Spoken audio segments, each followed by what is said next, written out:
সে van চালায়, তার সংসার চালাইতো, কিন্তু কিছুদিন আগে অ্যাক্সিডেন্ট করায় সে তার ভ্যান চালাতে পারতেছে না, যে কারণে সে খুব অবমাননার ভিতরে আছে। ইতিমধ্যেই তার স্ত্রীও বড় ধরনের মানে দুরারোগ্য ব্যাধিতে আক্রান্ত হয়েছে। তাকে 8 দিন নিয়ে গেছিল, 8 দিন হসপিটাল তাকে ধরতেছে। তার সহযোগিতার জন্য আমরা কিছু টাকা তাকে হাতে তুলে দিচ্ছি এবং আমরা তার কথা আমাদের নেতা জনাব রবিউল ইসলাম নয়ন সাহেবকে বলবো। তিনি মানবতার সেবায় সবসময় মানবতার কাজ করে যাচ্ছেন এবং অসহায় দরিদ্র পরিবারকে স্বাস্থ্যসেবার সহযোগিতা করে যাচ্ছেন।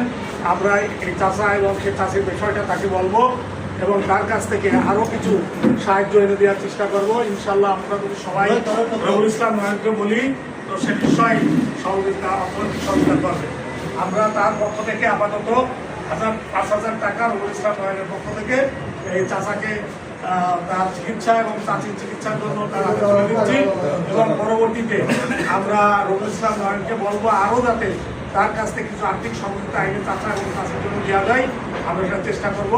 আমরা চাচা এবং চাষি যাতে দ্রুত মানে রোগ মুক্তি পায়, আল্লাহর কাছে সেই কামনা করি।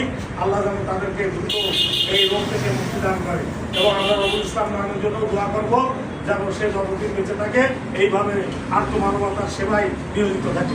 সবাইকে ধন্যবাদ।